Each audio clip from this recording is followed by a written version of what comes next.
Hey guys, it's Brant within my head, and I am back with another track versus track video. And today we're going to have Unmasked going up against, let me grab it here, Crazy Nights. Get the ring light off of it. I'm going to have ring light on it either way I go, but Unmasked versus Crazy Nights. And I've got my track versus track co-host Carla with me today, as Hello. always.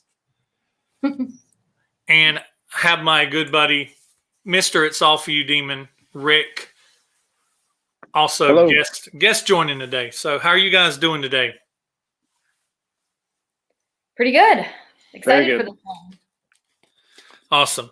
So we're going to be doing Unmasked and versus Crazy Nights. Before we get into what we think of it and each one of these albums and get into the actual sparring off of track versus track, we're going to talk about the panel. We had a big one this time around. There was 59 of us on this panel, and you had me, myself, I only count as once though, Carla, Rick, and then from YouTube we had Les Wadley, Paul Bertolino, John B. Good, Robbie Stars, Hard Rock Reverie, Kiss Army Rocks, Michael Avant, Kanan Haywood, Jesse Ray, Mix C Horror, George Gatta, Sublime 130, Jeremy Kimona, Armand 1972, Travis Mulgard, Roger Bennett, Mikkel D, Two Dads Review, Emily Graziano, Gregory Pegg, Raven FM, Indie Cult 777, Toy Bonnie Guy, Joel Pegg, Jay Reed, Super Kiss 1300, Future Squash 767, from Twitter, David King, Bill Sharp, Tom Dust, Eric Mosio, Tony Rod, Darren Helliwell, Steve Hardy, Vanessa, Michael Bagford, I Love It Louder, Jason Zimba, Chivo from Hell, Jim Reddy, Jeeper73, and Andy. From Instagram, my buddy Aaron, AJ Zetro 1975, Heim from Voice of Doom, Jay Spence Metal, Jake Jackson 7, The Clarences, K.A. Peterson 22, Trevor Bullock, Tony P., Kiss 113 SL, Jay Rucker, and from Facebook, Matthew Wasson, John Sweeney, Matt Ucci, and my boy Scotty Sky. So that is 59 of us in on this panel. So we're going to have some really good results. So starting with Carla, initial thoughts about each album, and what's your prediction of which one you think is going to win? Which one you think is going to win? Yeah, I kind of find both of these albums really interesting for different reasons, but I really like Crazy Nights. I know it's an album that's either loved or hated by Kiss fans. I really like it though. I think it's a little underrated. I think it's I don't know if it's overshadowed, but I definitely don't think it's as bad as people say it is. So I really enjoy it. And one of my favorite Kiss songs of all time, maybe in my top 3 or 5, is on this album. We'll get to that. Unmasked, on the other hand, it's an album that I don't listen to very often, to be honest. I love the album cover. Wonderful album cover. But in terms of the album itself, I don't know. There's only 2 or 3 songs that I look forward to hearing or that I seek out on their own. Otherwise, I kind of skip this album when I'm just wanting to listen to different Kiss albums. I kind of skipped this one. So it was fun to go back and re-listen to both of these albums. But yeah, I have opinions about them. We'll get to them. But I definitely think Unmasked is going to win this one in a landslide, without a doubt. So we'll see. All right, Rick, what about you? I fall into the Carla camp. Unmasked is in my top 5 favorite records. Crazy Nights is in my top 10. But as I did this track for track, Crazy Nights won for me, and it's all due to side B. So Crazy Nights, I think this taught me looking at a record for the songs kind of proves which one you like more. Because I think I like Unmasked for, you know, the poppiness and the disco and the album cover. And when you actually look at just the songs, nothing else, it's weird. Like the one that you think you like less, you like more. So you think Unmasked is going to win also? That's your prediction? Yeah, just from the panel will definitely choose Unmasked. Okay. Me, everybody who knows me knows that it wasn't until I never owned Crazy Nights until I was going to review it the very first time. And I never really listened to it. As a matter of fact, my copy that I have behind me is still sealed. And I bought it just to have it for a review. It was an album that I was never really happy about with Kiss because Kiss was doing something that I didn't think Kiss should do. I thought they were really trying to be like Bon Jovi and other bands during that era. And that's not what I wanted from Kiss. I wanted Kiss to be Kiss. Even if they took the makeup off, I wanted Lick It Up Kiss, and I wanted Animalized Kiss, and a little bit of Asylum Kiss. But you know, Kiss was definitely moving in a direction that I wasn't real happy with during this time. And a lot of bands were putting out albums that was really overshadowing. So Kiss really fell. I still listen to Kiss music during this time, but it was earlier stuff, Animalized and earlier. But this album was not even really on my radar until I started listening to it for videos I've done in the past. And I've actually grown quite fond of this album.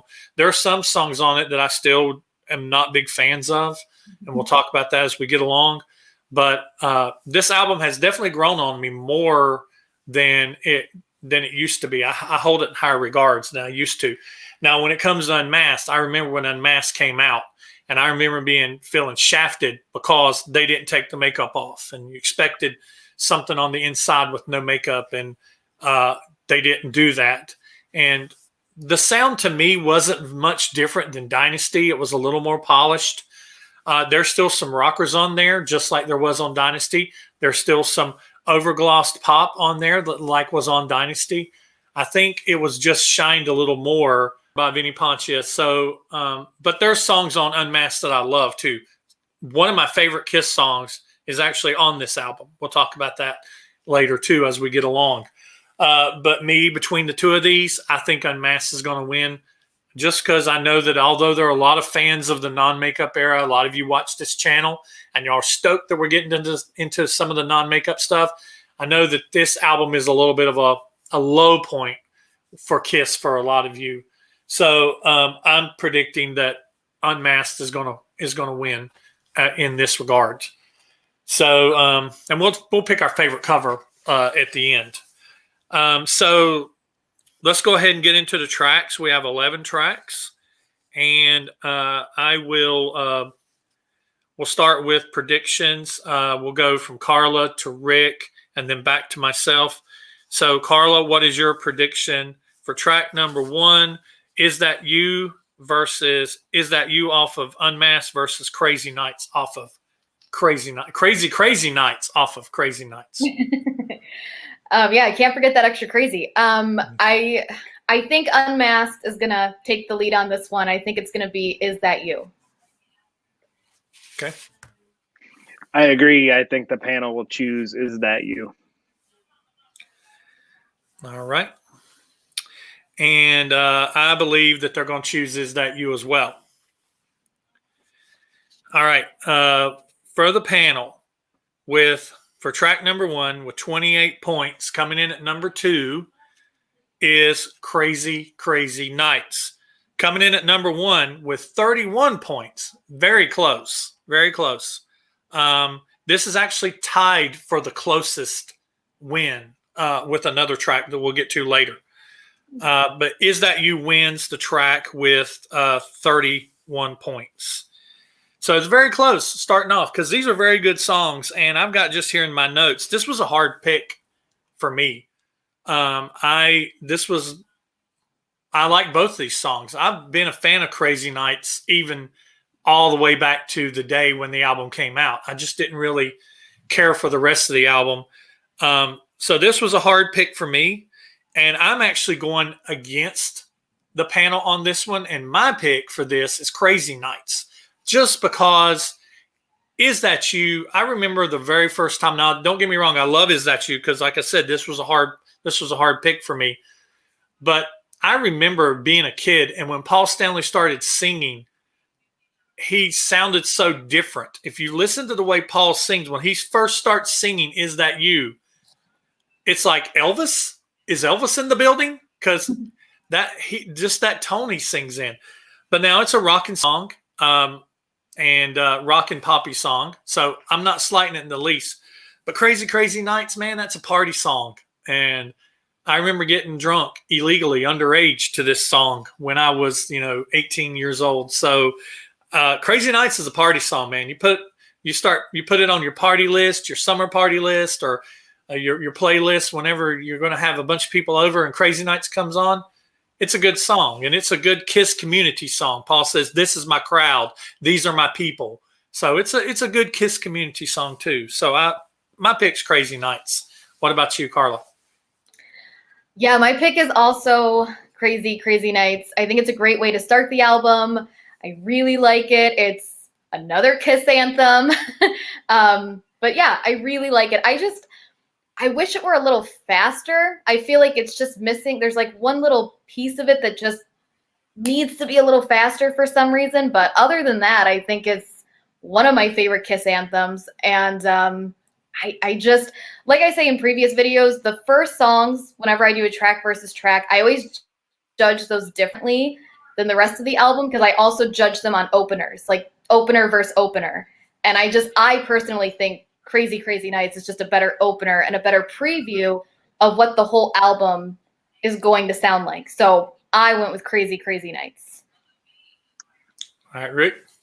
I too went with Crazy Crazy Nights. To me, they're both great openers.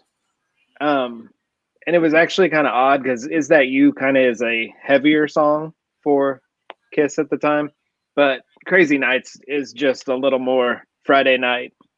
It's got that radio hook that you just can't deny. And I mean, this is total Friday night with your friends, pop your cassette in the, car stereo and just go cruising with the windows down. This is like the perfect Friday night song. Well, there's one other on here that is far better. I think you and I are eye for eye on what we're talking about. But yeah. Like Carla said, this sets the tone for that Sunset Strip era record. Definitely. All right. So that brings us to track number 2. And this is going to be Shandy from Unmasked going against I'll Fight Hell to Hold You off of Crazy Nights. What is predictions?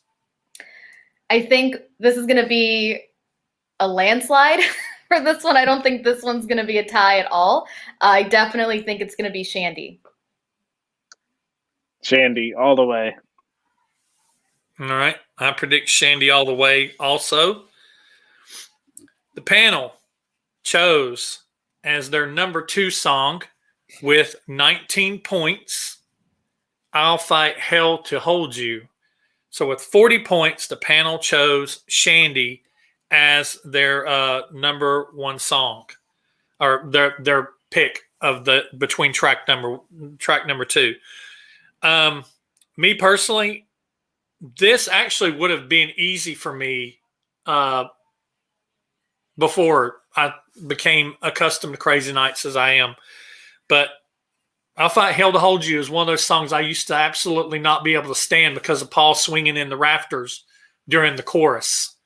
And I still tolerate it.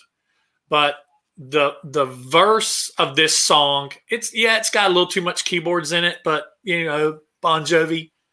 But the verses of this song is amazing. The pre-chorus of this song gives me chills, even just thinking about it. And that is a big improvement over what it used to be for me. So this was a harder pick than it used to be.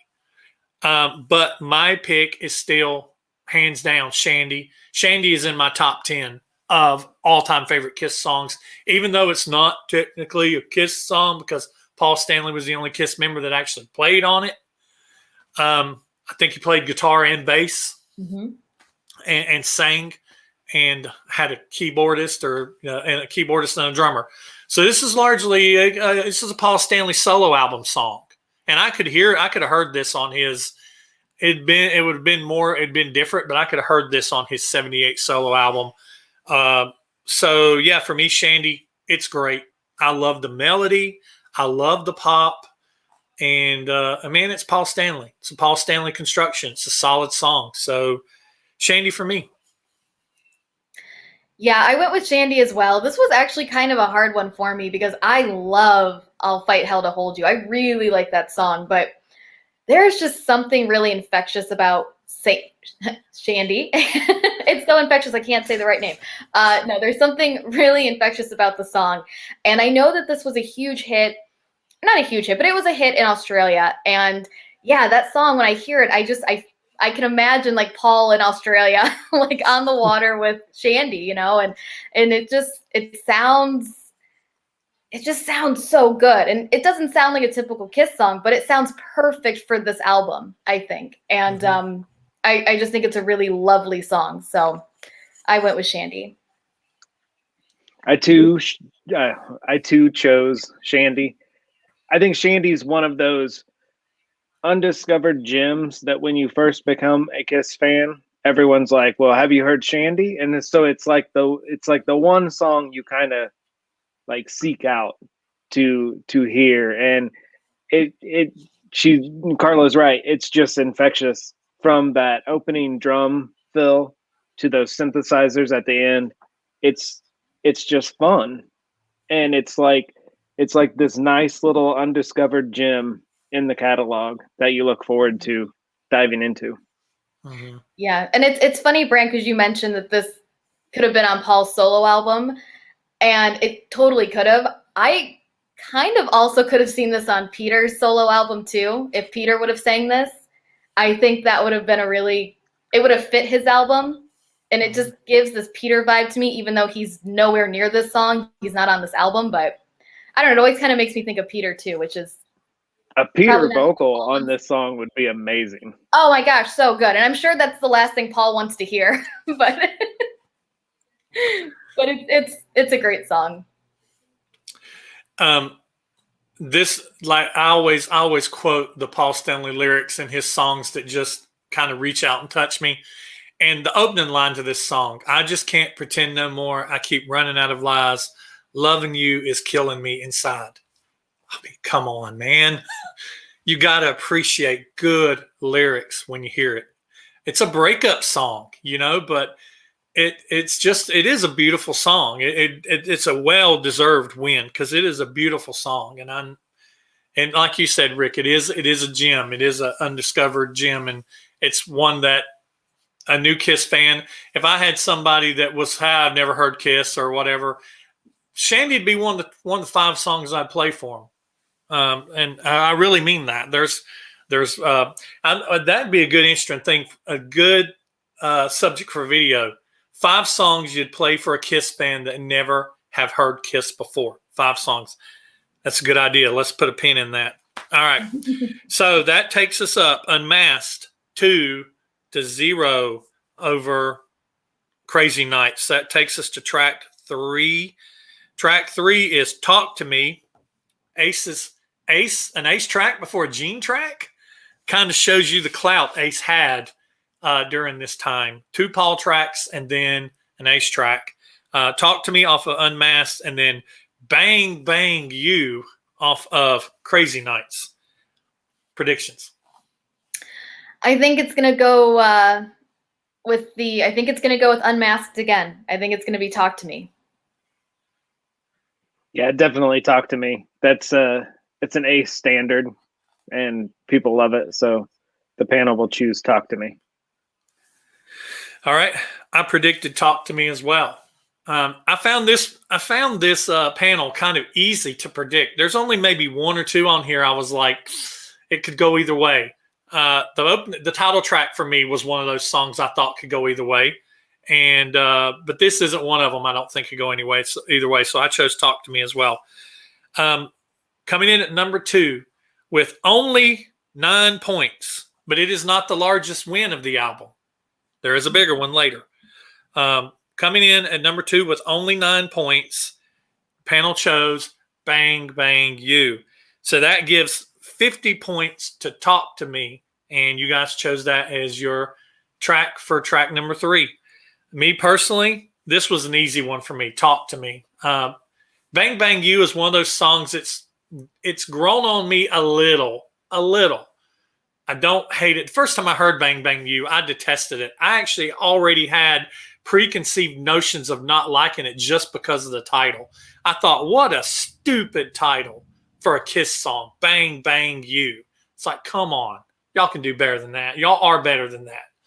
But the song itself is not that bad. There's some good parts in it when Paul does that 1, 2, 3, 4. That's a cool part. And I like that he references Love Gun. I'll shoot you down with my love gun. So I like that he does some throwbacks. But man, Talk to Me, like Rick said, it's an A standard. And I've loved Talk to Me since the day I heard it.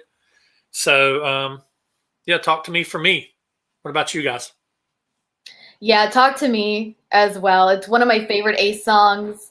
I think it's poppy. It's that Ace being a little playful, a little charming. And it's just a great pop song. It really is. And I know a lot of people don't like the ending where it just keeps repeating Talk to Me, but I don't know. I really like it. I like every single thing about it. And it was one of those songs where it really didn't even matter what it was going up against because I knew I was going to pick Talk to Me. So Bang Bang You's not bad, but yeah, without a doubt, I had to go with Talk to Me. I went with Talk to Me as well. Brant, I'm with you. I love Bang Bang You and the reference to Love Gun. That always stuck out in my head as that's pretty cool. But I just remember having the Inner Sanctum bootleg on VHS as a teenager and watching Talk to Me live from Sydney and their capes blowing in the wind and just that riff. And it's just it's kind of like a poppy 2000 Man riff. And it just has that Ace Frehley fun to it. And I've always loved this track. It's one of my favorite tracks on this record. Mm-hmm. Yeah. It's got a great solo. I like that slide solo that he does in it. And I agree, Carla. I'm one of those people that the talk to me, he gets kind of old, but it is towards the end. But it doesn't take enough cool points away from the song for me to pick it. All right. So wow, that brings Unmasked to 3-0 over Crazy Nights so far. So that brings us to track number 4, and that is Naked City off of Unmasked versus Gene's first song. It's 2 Gene songs against each other. Gene's song, No, No, No, off of, and I just noticed that Gene didn't have a song until late on Crazy Nights because Crazy Nights was Paul. I'll fight hell to hold you was Paul. Bang Bang You was Paul. So Gene didn't get a track until track number 4 on both of these albums. So it's Gene's song, Naked City against No, No, No. What's your predictions? I think it's going to be Naked City. I think it's going to be No, No, No. Yeah. And I predicted it was going to be No, No, No as well. Coming in at number 2 with 12 points, the panel chose No, No, No. And Naked City took the win with 47 points. And this surprised me. My personal pick between these two is No, No, No. But this was another one of those hard picks for me because I love Naked City. And I remember whenever I was a kid, Rick, you talk about how you had to watch album titles around and song titles around your mom growing up. I kind of did too because I grew up Church of God, Pentecostal Church of God. And my mom would not let me listen to Naked City just because it had the word naked in it. And I was like, seriously? The Kiss has much worse songs than Naked City. Love Gun is one of them.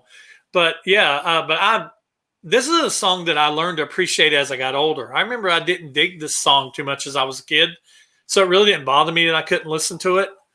But Gene's voice sounds great in this, and this is "Naked City" is a great song. But when you stack it up to me against "No No No," these two pairings, man, that wailing Bruce Kulick solo at the beginning, and then Eric drums his ass off on this song, and Gene just puts in a good performance. That big fat bass line he's got going through the whole song, and the stop and start of the music when the drums keep going. I've never learned to play this song on drums, but when I get my electronic drum set, this is going to be one of the covers that I'm going to do. Is the cover for "No No No," and see if I can get my buddy Tom Dust and my other guitarist buddy Rick down there to throw some guitar in for me. Come on now, Rick. But yeah, "No No No" for me, it's just a rocking song. It's a rocker on crazy nights. So I love it. "No No No" for me. Yeah, I also went with "No No No." I would say this is probably my second favorite song off this album. I just think it does such a great job highlighting Bruce's talent. I mean, it's every time I listen to it, it's just I'm so amazed by how well he does on this song and the talent he has. And same with Eric. I mean, I'm so glad that Paul and Gene really let them shine. You know, they're not going to let them necessarily sing, but they'll let them play. They'll let them have their solos and their moment. And I'm so glad because they're so talented. And I think that this song is such a great example of what they really brought to the band. They weren't just, hey, we need a drummer. Hey, we need a lead guitarist. Like, they brought something to the band. And I'm so glad that you're able to hear it on a song like "No No No." I think it's fantastic. I think it's a little overlooked. So for me, this was a no-brainer. Had to go with "No No No." I went with "Naked City." "No No No" to me is a great example of Kiss doing a shredding song.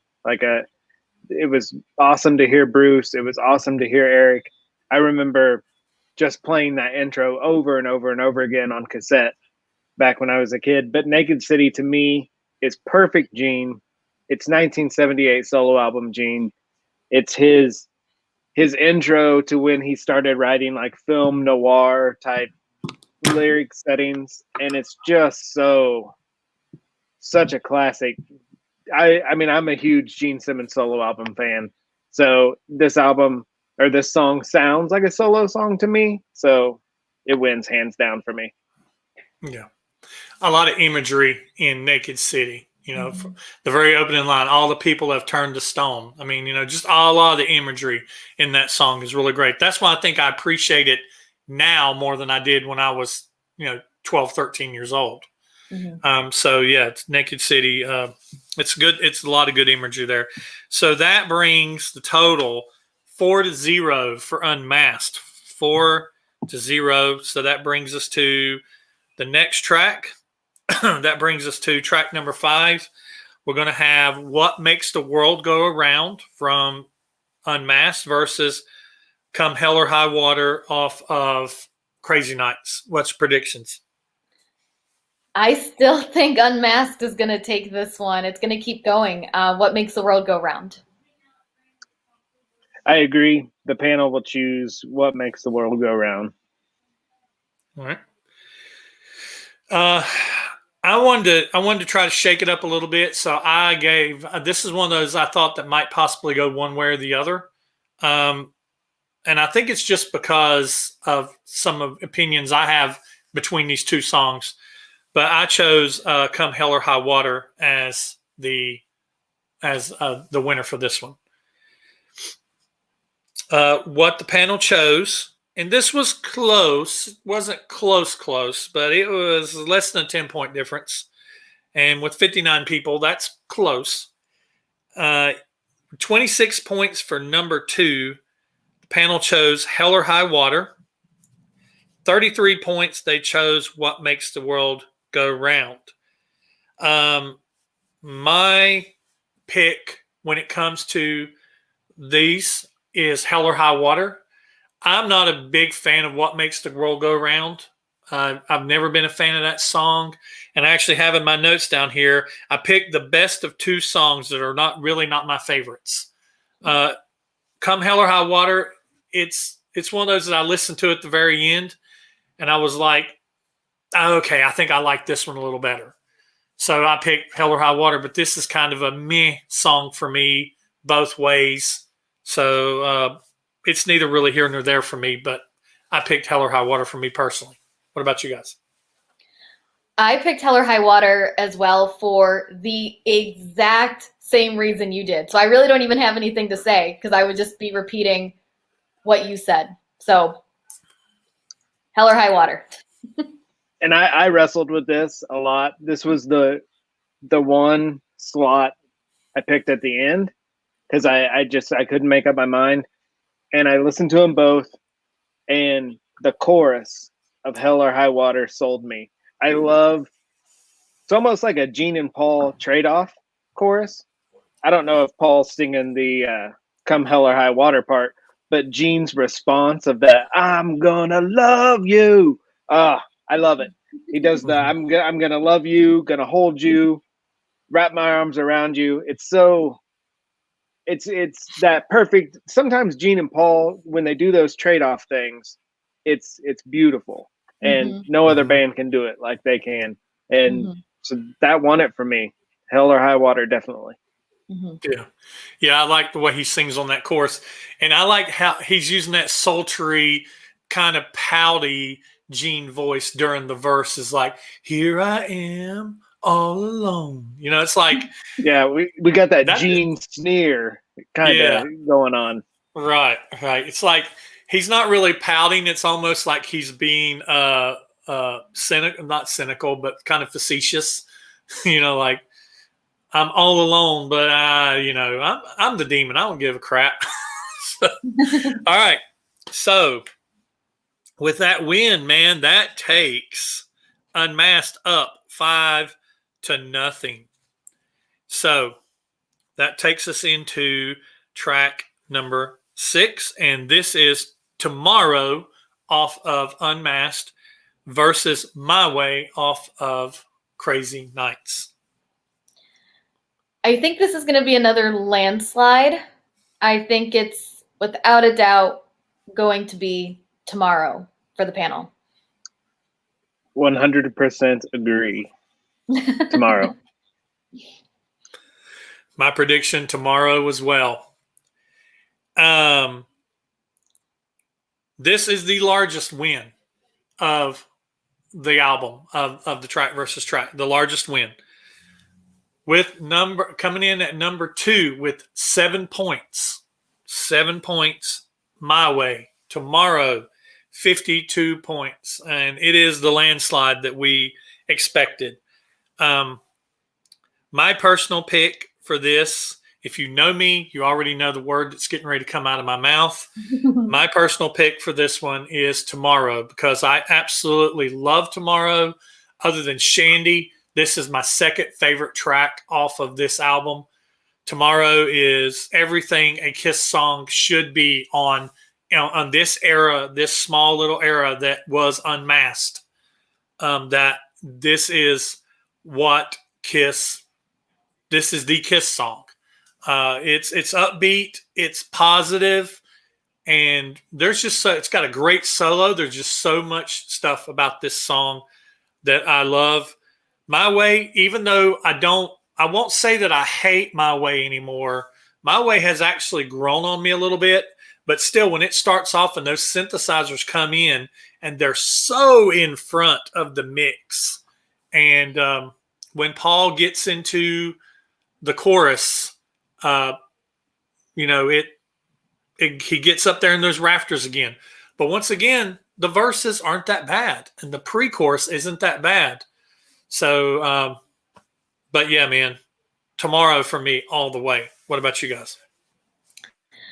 I think this was maybe the hardest one for me because I really love both of these songs. And they're like Shandy, there's something infectious about Tomorrow. It like gives you that confidence boost, or it gives you that like that build up that you need, like, you know, pump yourself up, psych yourself up. Like, it's just a really great song. And it always kind of reminded me of, I want to say it's Rick Springfield, Love Is All Right Tonight. I don't know why those songs always kind of, when I hear one, I always kind of think of the other. Love them both. But yeah, there's just something great about Tomorrow. That being said, I did go with My Way. I was one of the 7. And I think the reason why was because I did this at work, and I think I was just kind of in a bad mood. And I just was like, I just want to do it my way. Like, I'm sick of people like telling me what to do. And I think that's why I went with it.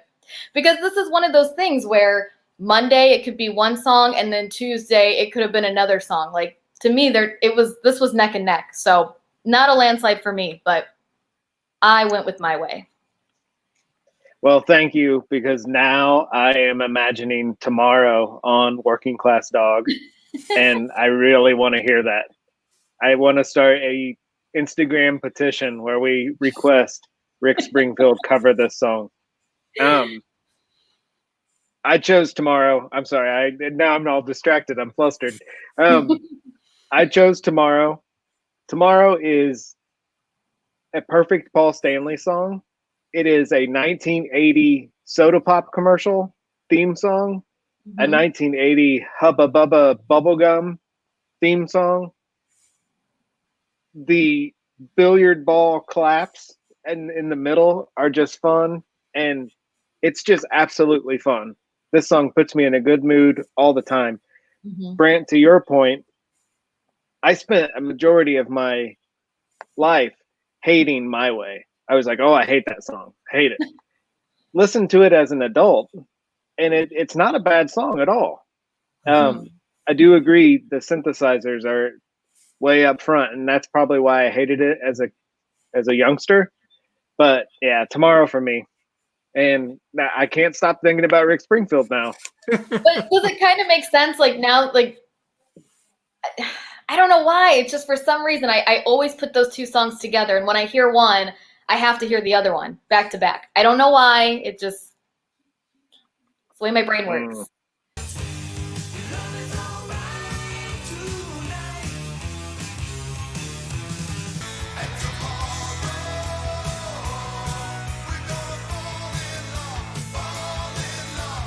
All right. Wow. So we are now at 6-0, and Crazy Nights has yet to score a point on this. So that brings us up to track number 7, and we are looking at two sides of the coin off of Unmasked versus When Your Walls Come Down off of Crazy Nights. What's predictions?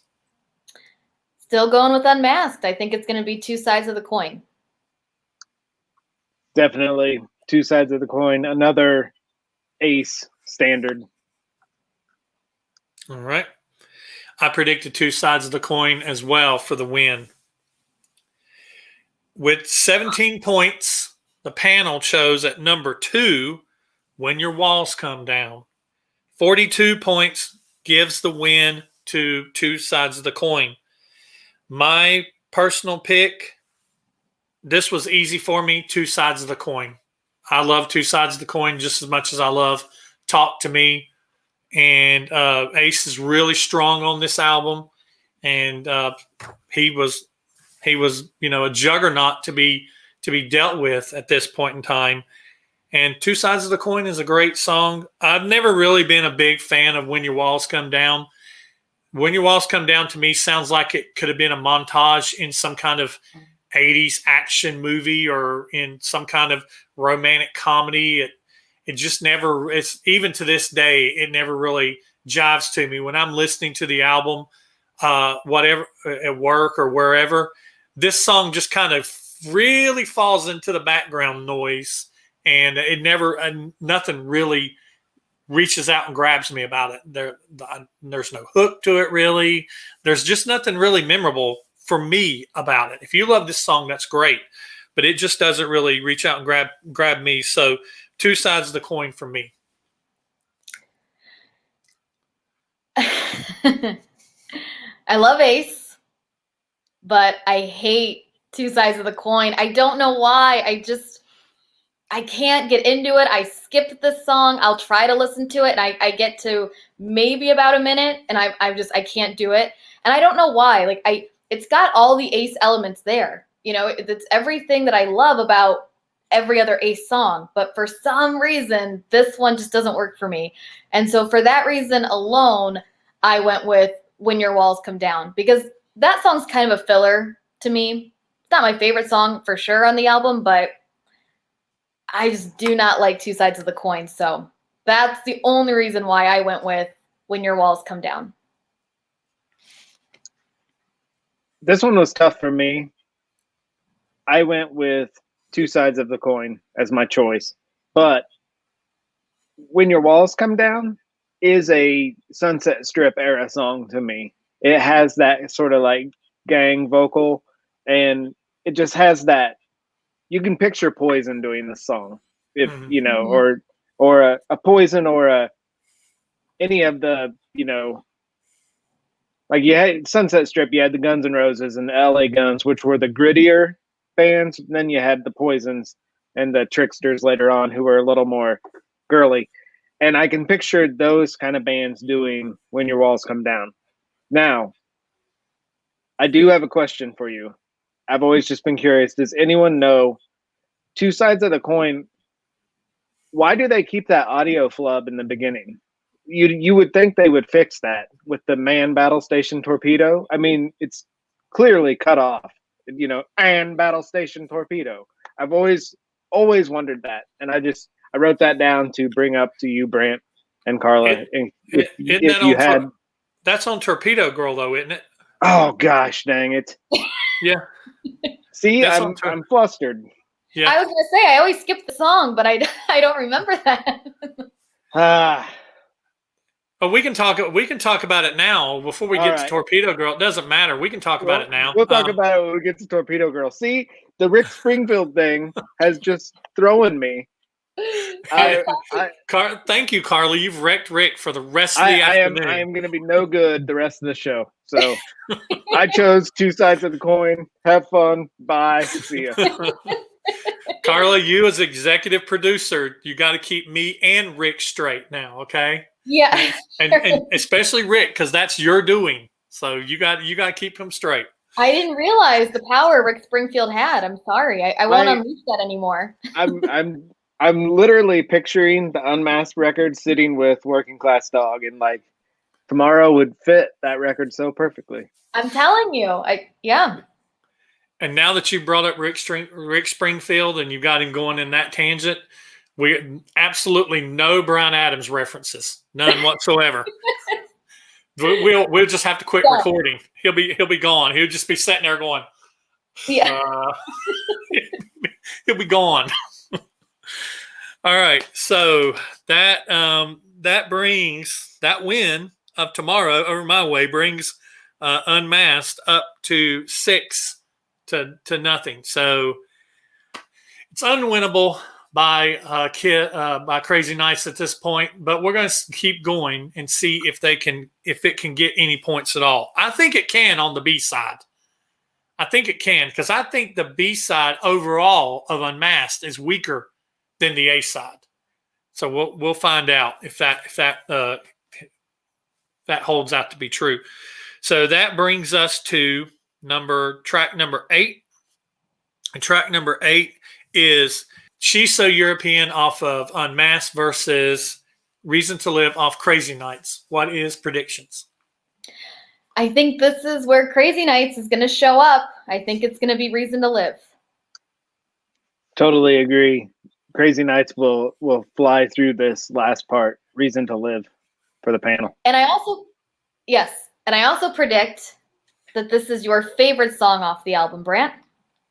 She's So European. I think that's your favorite song off of Unmasked. Okay. All right. And my prediction for this is Reason to Live as well. And the panel chose with 20 points. This was about a 19-point difference. So it's not, it's not close, but number 2 had a good showing. 20 points, number 2, She's So European. Reason to Live, 39 points. So Reason to Live, Crazy Nights finally gets a win. My personal pick, this was a hard pick for me because I love both these songs. I love Reason to Live. I think it's an amazing song. It's a Paul Stanley construction. Paul sounds great in it. Even when he's singing that upper register of the chorus, it's a great song overall. It's a good love song, and it's a love song, but it's also a positive motivational. Everybody's got a reason to live. But me personally, my personal pick on this is She's So European, because Carla, pat yourself on the head, on the back, wherever. She's So European is my favorite song off of Unmasked. I love She's So European, and it comes from my childhood. All the visuals I had of this song when I was a kid, and I always love just the whole vibe of this song. And Gene just sounds so great in it, and even the scream he does at the end sounds really good. But yeah, I love this. I love She's So European. It's a great song. It's my favorite Gene song off the album. So yeah, my two favorite songs off Unmasked, Gene would be She's So European, Paul would be Shandy. So She's So European for me. This was a really hard one for me because I love both songs so much. And I remember when I first saw the track versus track and I looked at both of them and I went, ugh, why did it have to be these two next to each other? Because I love both. But if I had to listen to one or the other back to back to back, I think I could do that with Reason to Live. I don't know if I could listen to She's So European 3 times in a row. I don't know if I could do that. But I think the imagery in She's So European is fantastic. And I always kind of imagine this song to be like Christine 16 on summer vacation. Like this is what she'd be like during the summer. And I always kind of imagined, and I don't know, but I always kind of imagine that maybe Gene wrote this song about a child of a celebrity couple because of the way, this girl's underage and she's going to Europe and then she's home and she's only there from, she's in Europe for a month or something like that. And she comes home and what is that line about? She makes love on a brass bed because her parents are still away or something like that. So it's like they're like a celebrity couple and they're gone and she's at the house. And so I always just kind of think like, is it a child of a celebrity couple he knows? I don't know, but that's just how I always imagine that song. But she still speaks with an accent. Yeah, right. So and what does he say there? I always thought he said she still speaks with an accent from her week in central Spain. But that ain't what he says, is it? Is it Saint-Tropez? Yeah. Saint-Tropez? Yeah. So, yeah, I just kind of imagine this kind of rich. Don't ask me. I'll probably throw in the Torpedo Girl intro. But yeah, I Reason to Live is a great song, and it was good for the band at that time. They needed that, so I went with Reason to Live. I'm anxious to hear what Rick's pick is. Oh, it's Reason to Live, hands down. 1980, ice skating, lights go down, couple skate, couples power ballad. Yeah. Ladies' choice, couples only. You wanted to get picked. Yep. You wanted to get picked. You talk about, like Baby Yoda on Mandalorian turns me into a 12-year-old girl. Reason to Live turns me into a 12-year-old girl. I love this song. I love Bruce's guitar licks in it. Oh man, it's just such a great song. And it's kind of sad looking back. Whitesnake gets like this power ballad glory of the 80s. Reason to Live is way better than any 80s power ballad. And it's just such a good song. I do love She's So European.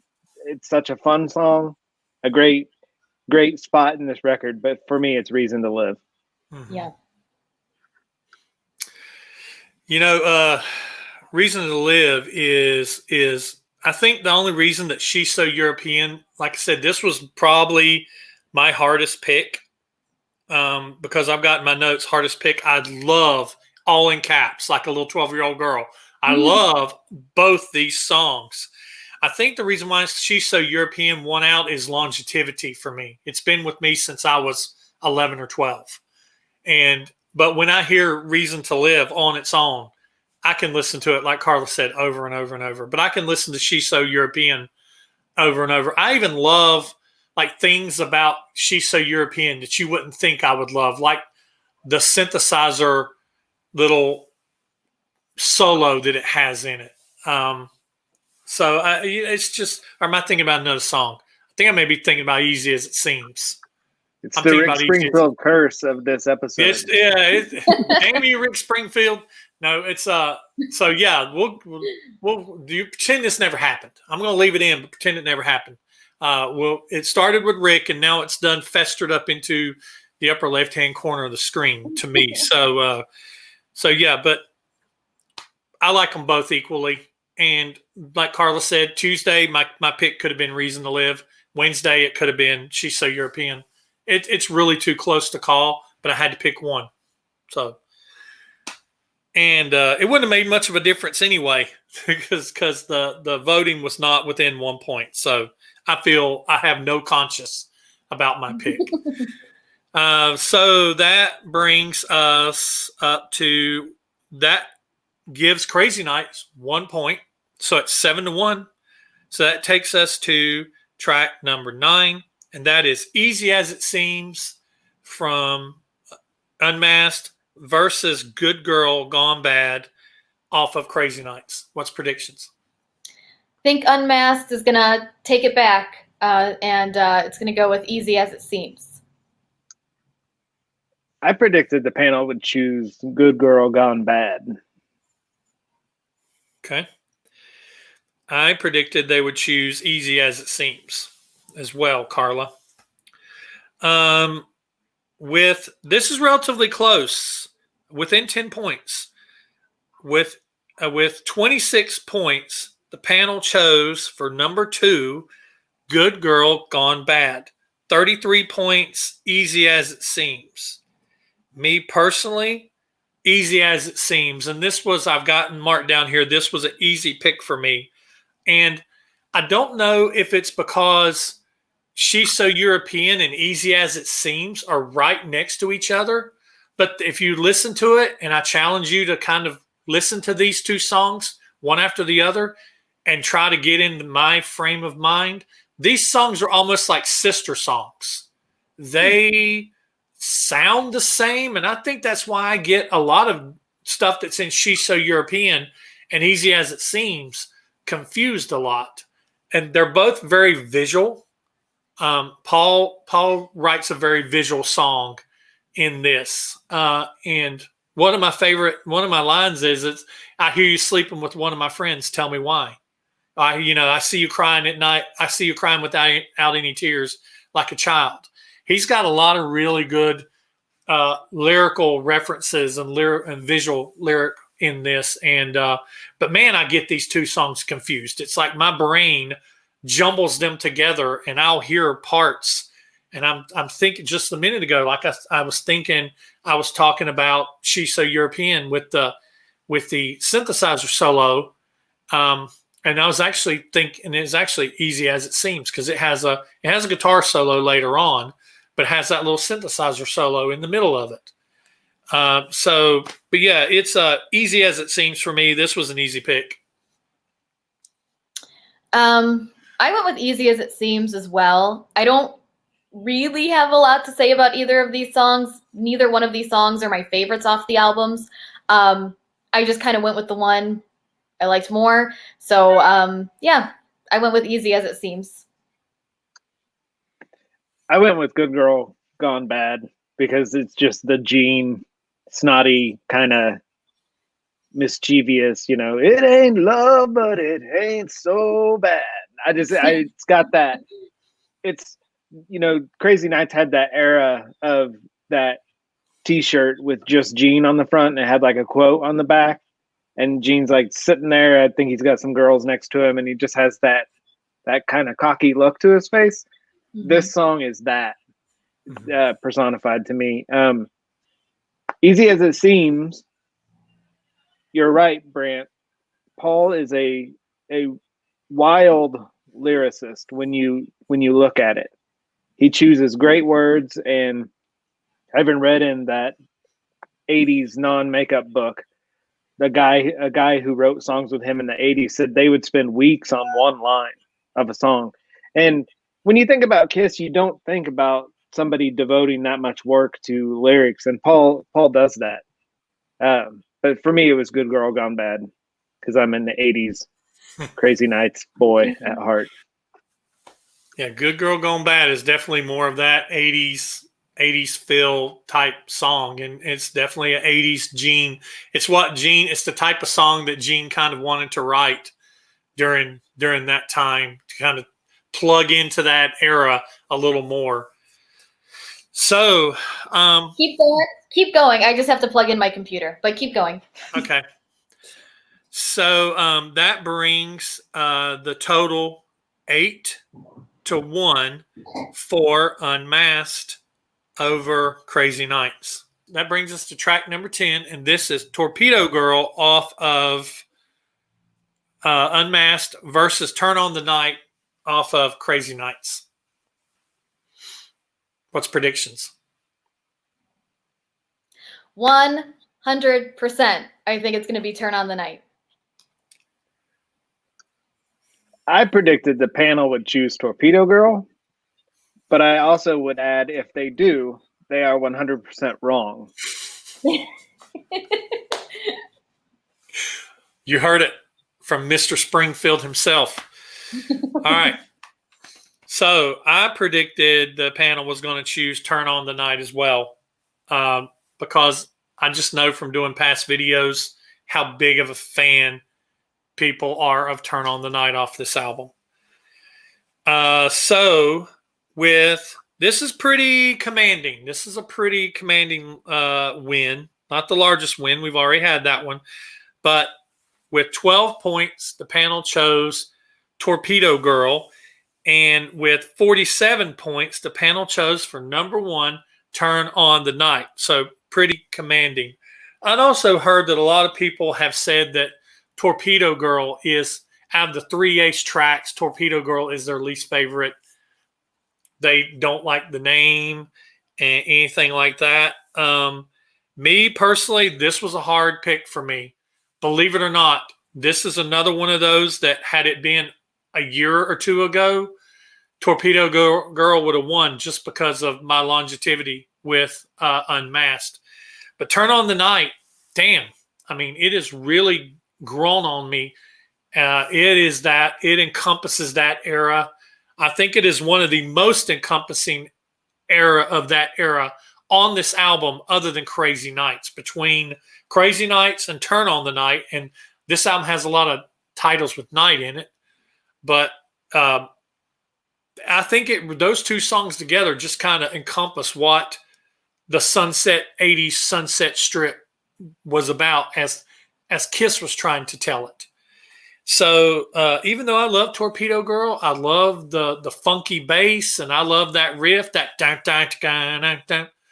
I think the lyrics are kind of very weak. I think it's very weak. I mean, it's Ace being playful and funny, but that lyric he does, I thought I'd go out and take a swim today. It was real hot and I just had to get away. Then he starts talking about a submarine. And I mean, I know he's trying to write, Torpedo Girl. Ooh, there's a sexual reference, but it's kind of a stretch.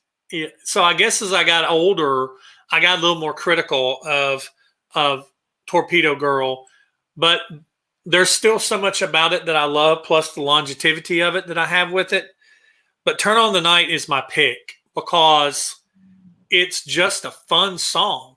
And that chorus, man, it's like, I think I said it in one of my videos before, that I could see this being a montage in Cobra Kai.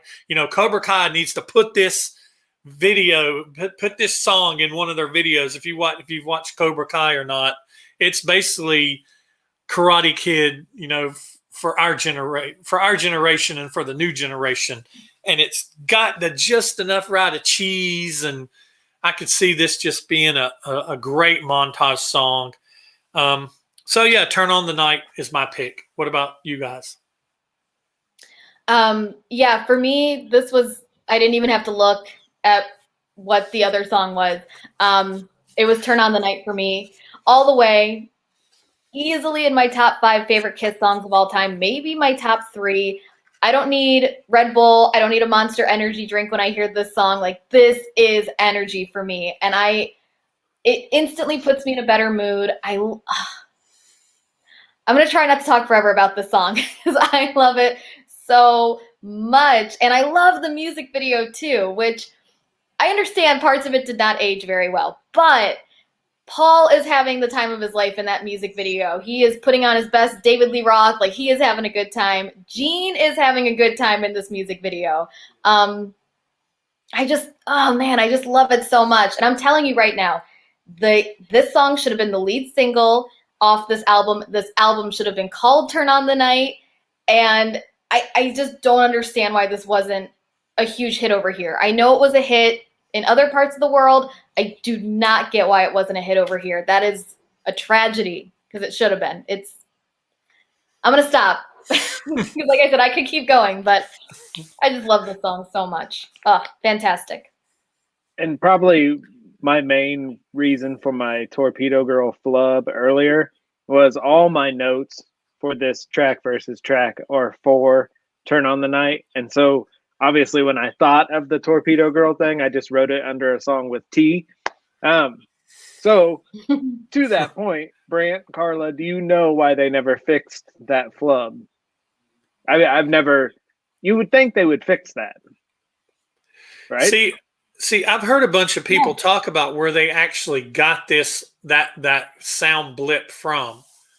And the only reason I would think that they didn't fix it, and I don't know what the source of the original audio is. If anybody does, feel welcome to and free to comment it down in the comments, because I'd really like to know. I don't think we've ever found the original source, like a definitive, not speculation or opinion, but the definitive original source. Is it from a movie? Is it from, what's it from?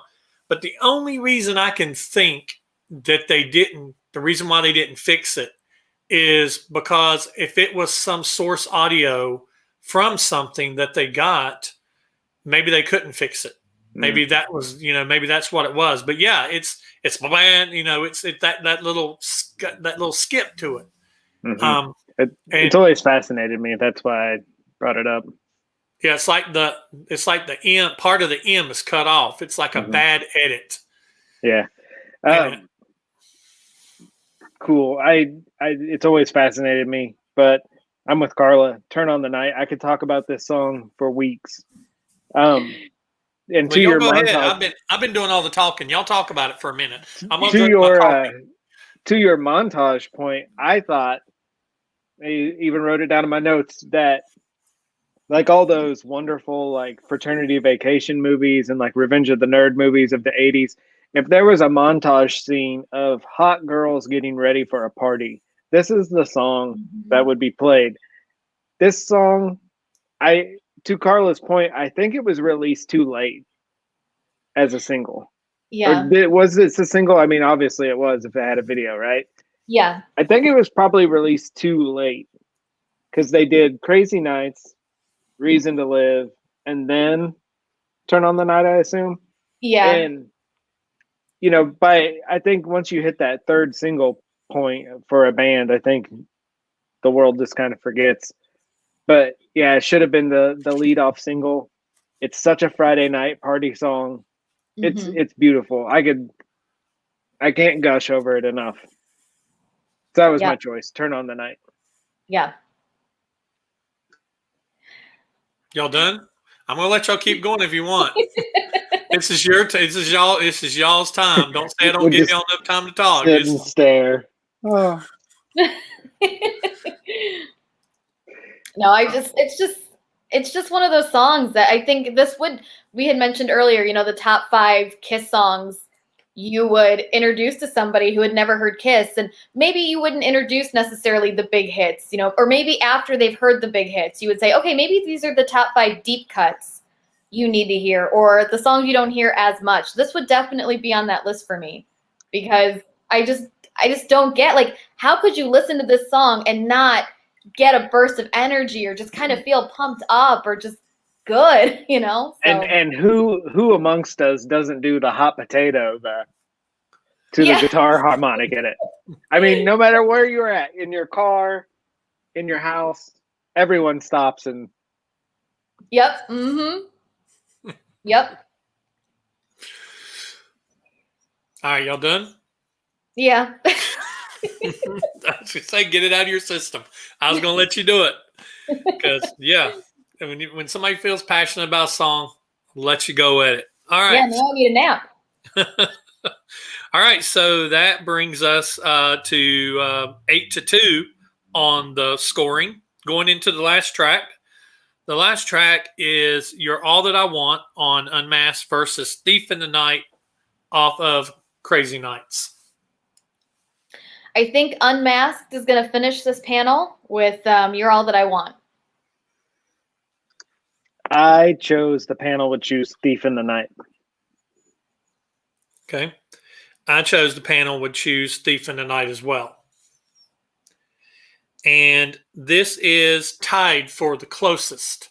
I think the earlier tie was the closest of some of the most favorite song off the album. And I think this second tied closest is the closest tied between the filler songs at the end of the album. That's just my opinion. But this is the tied closest with 28 points for number 2. The panel chose "You're All That I Want." At number 1 for track 11, "Thief in the Night" scored 31 points. My personal choice between these two songs is "You're All That I Want," but my notes beside it says I had to pick the one I liked best of 2 filler songs I don't really like. So "You're All That I Want" is my choice for me, and it's a Gene song, and I wish Gene would have done another. I mean, Gene didn't really rock on Unmasked. I mean, let's be honest. He or Paul didn't really rock. Ace was the only one that was really rocking on Unmasked.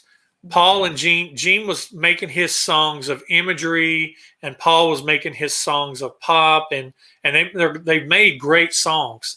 But this one, I just feel like both of these albums just kind of peter out, in my opinion, with the very last song on the album. But I do prefer "You're All That I Want" over "Thief in the Night. And like I said, I think it's just because of longevity with the album, or tenure with the album, if you will. So "You're All That I Want" for me. Yeah, I went with "Thief in the Night" personally, and pretty much for the same reasons you said. It was just kind of, both of these songs aren't bad. Neither of them are my favorites on the album, but I do tend to like "Thief in the Night" a little bit more. And that's really the only reason why I went with it. There's not something about "Thief in the Night" that stands out to me more than "You're All That I Want." They're both middle of the road. So for that, I just went with "Thief in the Night." Okay. I went with "Thief in the Night." I love the demo to "You're All That I Want" from the box set. I think the demo is way better than the studio version. But "Thief in the Night" I love. It's a song I gush over. I think it's a classier version than the Wendy O. Williams version. It's just it's got that great Gene snottiness to it. That Crazy Nights era Gene, just his oohs, and I mean, it's just got that perfect Gene coolness to it. And I think that's what I loved about it. I never liked 2 songs with Night so close together, like "Turn on the Night" and then "Thief in the Night." But man, side B of Crazy Nights, I loved as a kid, I love as an adult, and I love it. Thief in the Night for me, and not thank you, Carla, because once again, as as I was speaking about Thief in the Night, I pictured Rick Springfield singing "Turn on the Night," and he could do that one too. I'm a mess today, Carla, all because of that comparison. Carla, you broke him. Yep. All right, so that Or I makes opened up with World. Either one. so that and you know, and I'm still getting used to using my software here. I actually had like neat little things like this programmed to go through the whole thing, and I forgot to use it. So I'll use, and once I missed it on the first track, I'm like, well, I'm not going to start, but I will put this one up. So that basically, that's the final score: Unmasked 8, Crazy Nights 3. So the landslide that we thought it might possibly be. So now, favorite cover time. I don't think this one's going to be a hard one for most people either. Favorite cover time: Unmasked or Crazy Nights? I mean, Crazy Nights isn't bad. It's definitely of its era, but I mean, come on. Unmasked is timeless. It's so great. It's so layered. And it's the last time that Peter's on an album cover. Even though it's an illustration, you I guess could technically say that would have been Dynasty then, right? But Peter's on it, and the image of all four of them with the masks, at the bottom of the album cover. I mean, that's a poster in and of itself. And the pat of butter flying through the air. Yeah. So yeah, it's without a doubt Unmasked. I love it. I'm gonna have to say a tie for me, and I know that may get me crucified, but I think Crazy Nights is probably one of the best. I can't say 80s because Creatures is in 80s, but Crazy Nights is probably one of the best non-makeup album covers. I'll say that. Mm-hmm. It's such a cool idea. Paul with his undies. You can keep Paul with his undies. But the crazy. Now, are you imagining Rick Springfield with?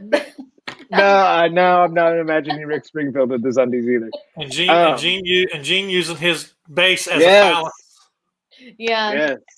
Kudos to Gene. And Bruce is hugging his guitar. Yeah, I was gonna say thank goodness for Eric and Bruce for keeping it classy. Mm-hmm. And I think Eric is doing his best Paul Stanley there. Mm-hmm. Leaning forward and pouting a little bit. I think Good he's doing point. his best. I think he's doing his best Paul Stanley.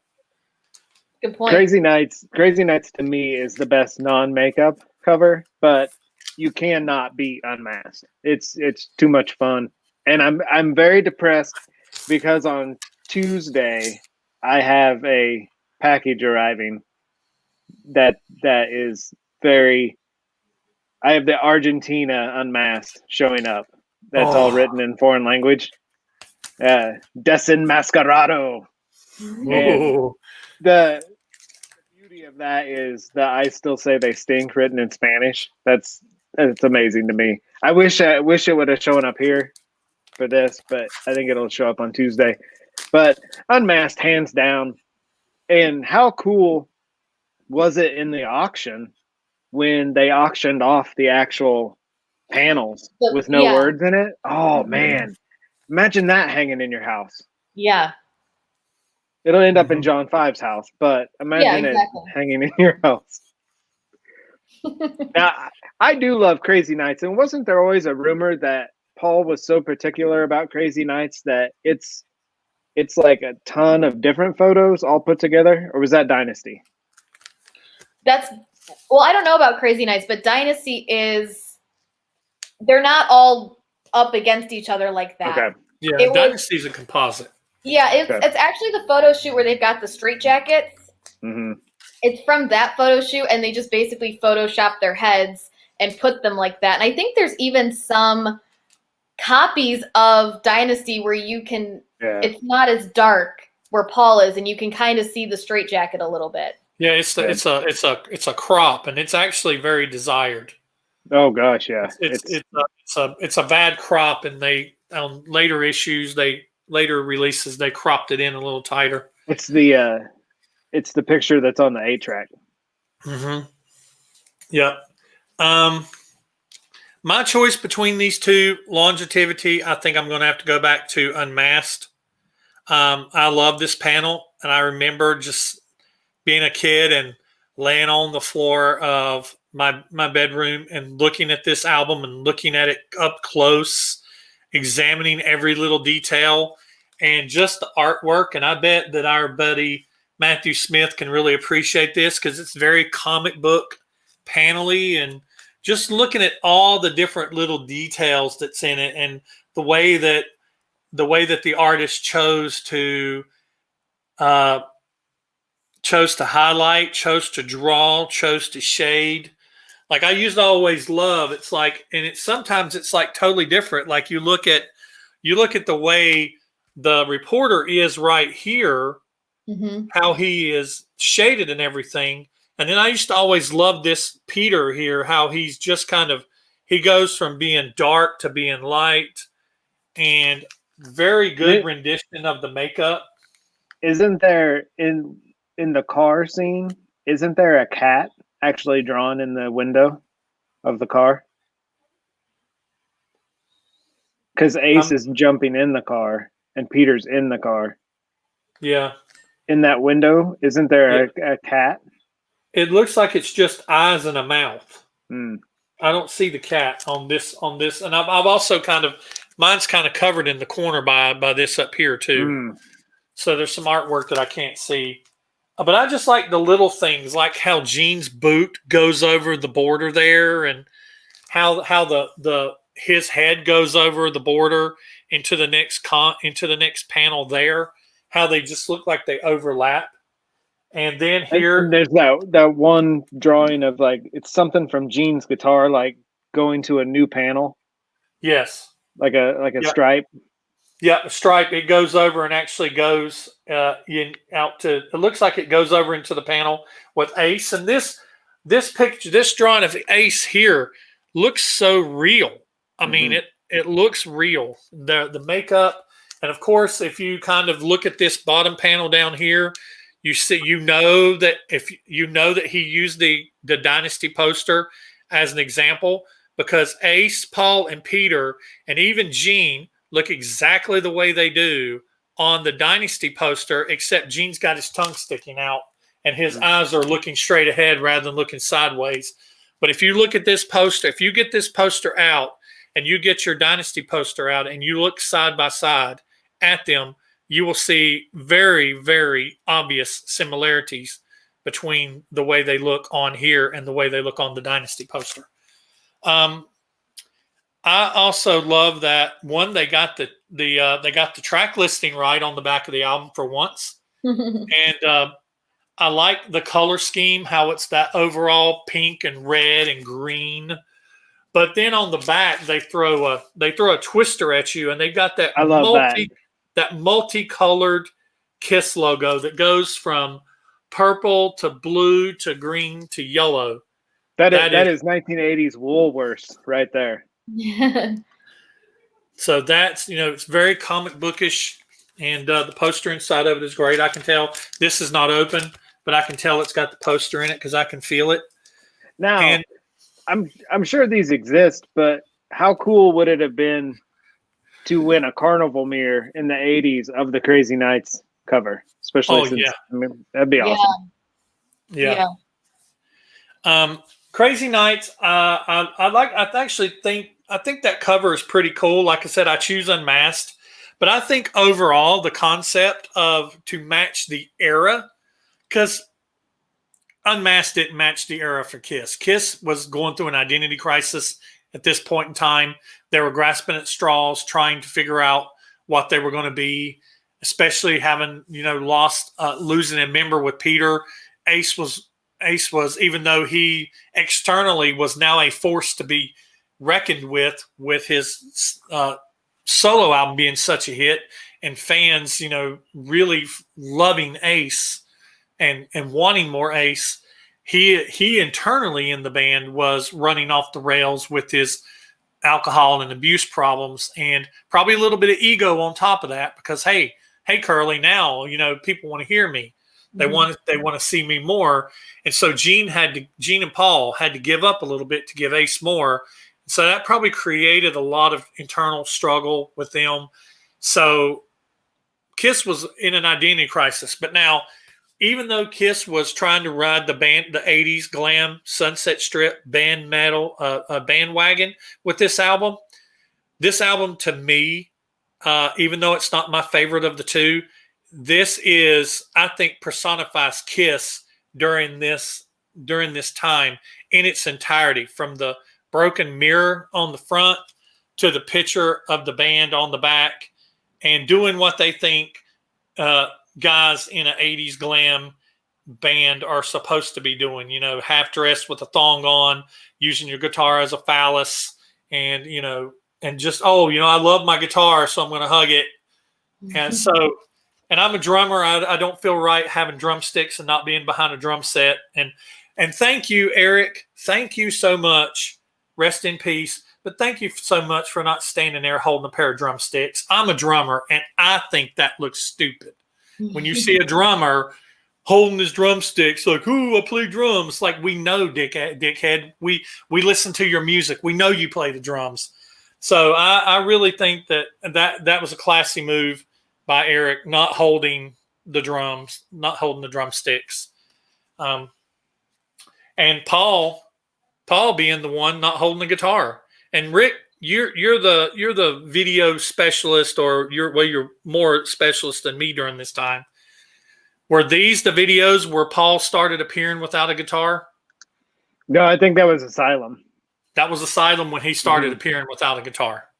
So he started earlier. But to Carla's point, Turn on the Night video, that was definitely him trying to be the David Lee Roth, the John Bon Jovi.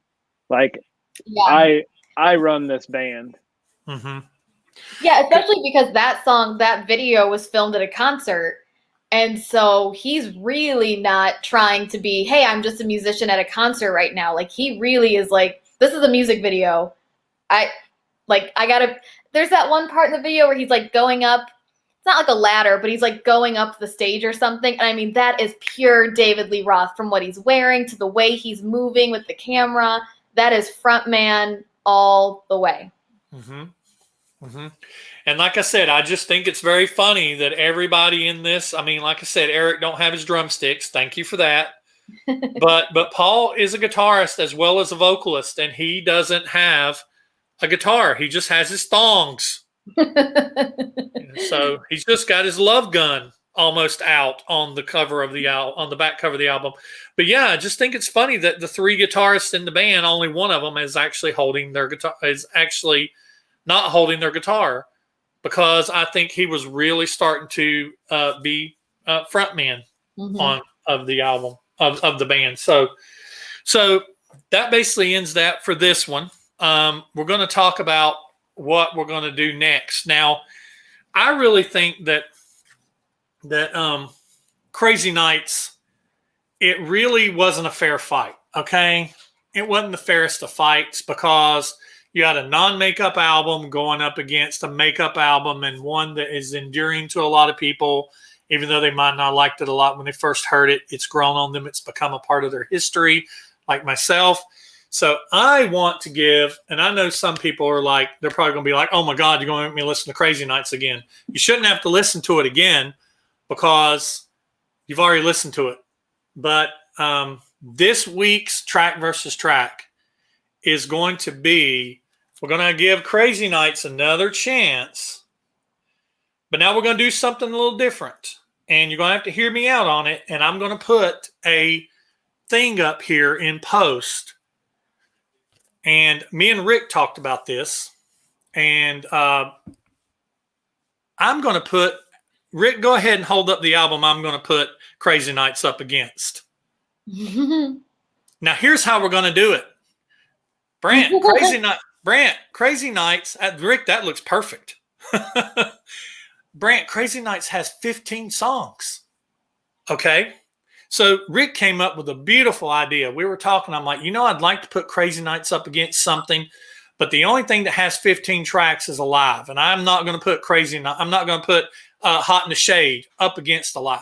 If I said Crazy Nights, I meant Hot in the Shade. Hot in the Shade has 15 tracks. I'm not putting it up against Alive. So my thought, take 4 tracks away.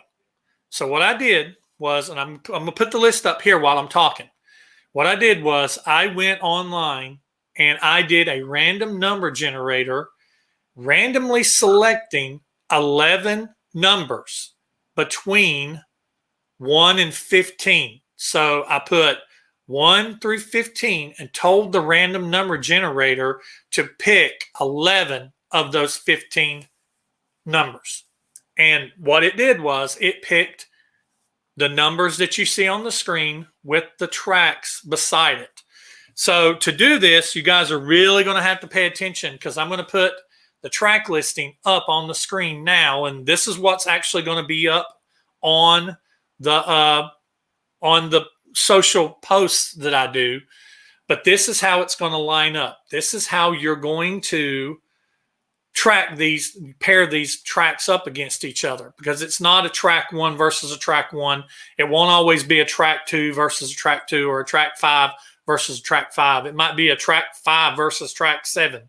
But this is the exact matchup on the screen that you guys are going to have to do. And you don't have to screenshot this or anything. This will actually be posted whenever I post the social media posts for you guys to look at the track versus track. So it's going to be 11 tracks, Crazy Nights against Hot in the Shade, those tracks against each other.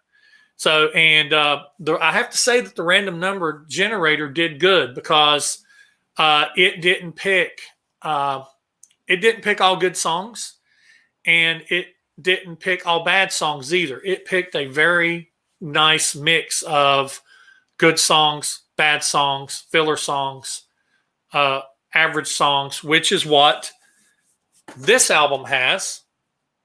So I think it's going to be a very fair fight. And it's the same era, it's the same band, basically sister albums to each other, the bridge.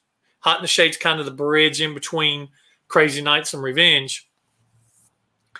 So this will be interesting to see what ends up coming out between those two. So get on my social media and look for this posting, and the real question will be, can Rick Springfield sing King of Hearts or You Love Me to Hate You? That's the I'll let you know. I'll let you know in the next video. Yeah. Carla's going to have to. You and Carla are going to have to discuss that in the next video. I've got to go listen to the ones that we talked about, and the ones we talked about, and see if I hear what Carla's hearing tomorrow. And Love Is All Right Tonight. Try it out. Tomorrow and Love Is All Right Tonight. You can do that. You guys can do that too. And tomorrow, Turn on the Night. Rick Springfield could pull off that. Yeah. Yeah, I think Rick could pull off Turn on the Night too. Definitely. Yeah, I definitely see that. All right, guys, that's all I've got. You guys got any closing thoughts, Carla or Rick? No, this was a good one. Went the way I thought it was going to go, and I'm really looking forward to the next one. That one's going to be really interesting. So, pretty excited for that one. I knew, I totally agree with everything you just said. It was a lot of fun. It's so hard when you do a non-makeup and a makeup, because everyone's heart just goes to the makeup side. But this next one will be very interesting. Yeah. This next one's going to be very interesting, because both of these kind of come from an era that not a lot of fans are very fond of. Like initially myself, because I initially did not own Crazy Nights. And the reason why Rick had to show Hot in the Shade is because to this day, I still don't own Hot in the Shade. I have a blue vinyl copy coming. I ordered it today along with the green vinyl of Dynasty. So I have 2 presents to myself coming so if it'll be here by the time we shoot the video, I'll pull it up and show it. I probably won't open it, but I'll pull it up and show it. So, but I had to get Rick to do that for me because I don't have it. But then you have people that's like Rick and people who came in during this time, and this is their kiss. And so I hope we get a good mixture of both. I hope we get the people that this is their kiss, and I hope we get a mixture of the people that don't really care for either one of the albums, but they're going to pick their favorite track between the 2. So it's weird. It's weird to say like "Hot in the Shade" for me was my destroyer for you. Yeah, and that's exactly. It's weird to think, but exactly. And like I said, you guys will see it in post. You guys will see it but the track listing, the pair offs are very interesting, very interesting. So it's going to be a good one. It's going to be a good one, I think, and it's going to be. I think it's going to be tough to call. I really do. I think it's going to be tough to call which one's going to win. And some people have started doing this. I want to go ahead and say it because if you want to do it, you don't have to. You can do it if you want to, but if you want to throw in just for giggles, and I know on Twitter you're limited a little bit to characters and stuff like that. But if you want to throw in what your favorite, what your prediction is, what your favorite cover is, I'm not going to include the totals for that in the video or whatever because it's enough to do the songs. But some people just started throwing that in, what their prediction is or which favorite cover this. So if you want to do that, just to interact and other people see it in the comments, feel free to do that as well. All right, that's all I've got for this one, guys. Thank you so much, Carla. Yeah, good to be here. Thank you, Rick. Good to see you, buddy. Thank you. And good to see each one of you. And thank you for watching. And we'll catch you in the next one. See you later. Bye. Bye.